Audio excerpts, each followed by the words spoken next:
So the question of bullies really is, they want to be noticed. They want to be included.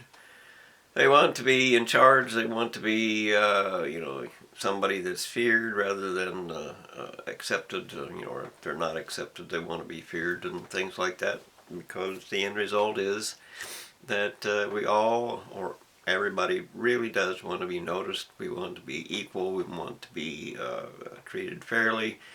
And if you can't be treated fairly, then you rage a little bit against those who are being accepted and are being treated okay. And then there are bullies that exist because there's only so much time and so much space and so much friendship and so much of anything that if you are allowed to become part of the gang, they will lose some of their respect and some of their friendship and some of their time spent with you or the other people that are being involved. So the end result is that people compete, and they compete for the attention of those who are being in the crowd.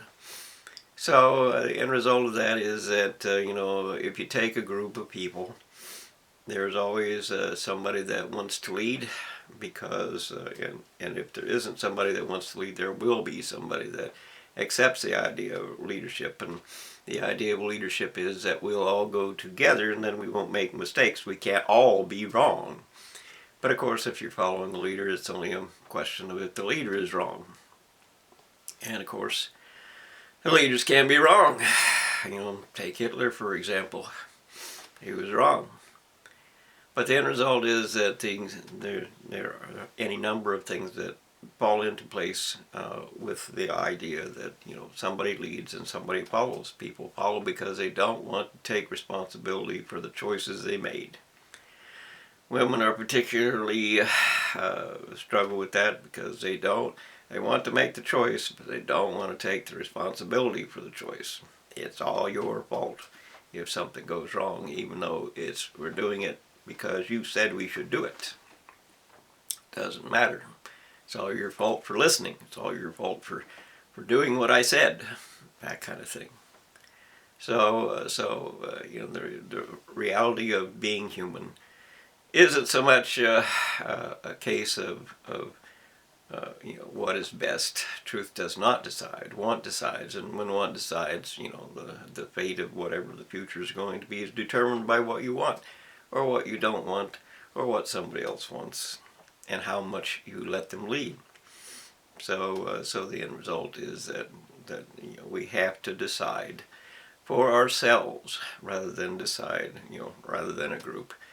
And that is particularly the opposite of what the university teaches and what the university expert wants and all that. They want that everything should be entitled or decided by them, because they want to be noticed. They want to be the superior one. They want to be the perfect one. They want to be the one in charge. Look at me, play with me, listen to me, whatever it is. They want what they want, just like all the rest.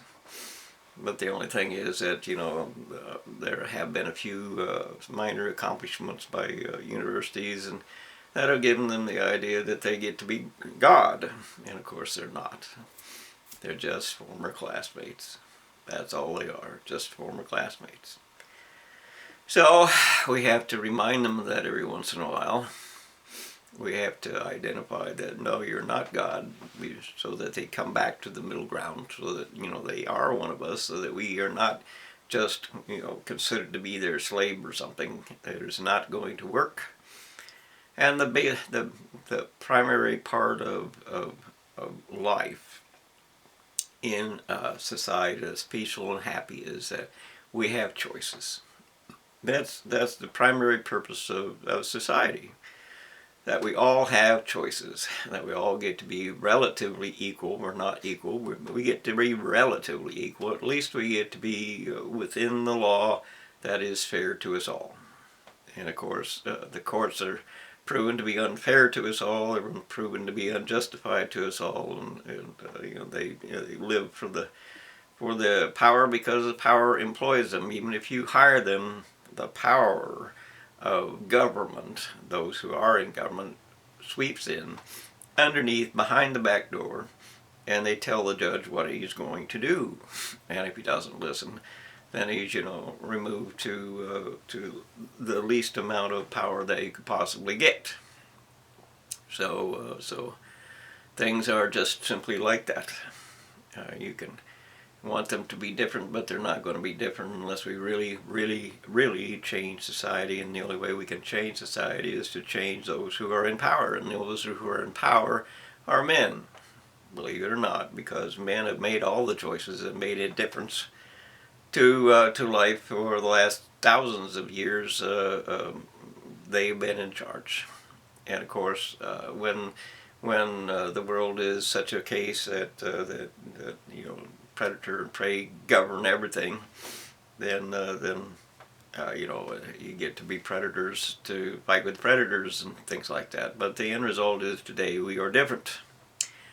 Today we have overcome the ability of nature to fix what we break. And of course we break lots and lots and lots of things. So we have to decide what we can do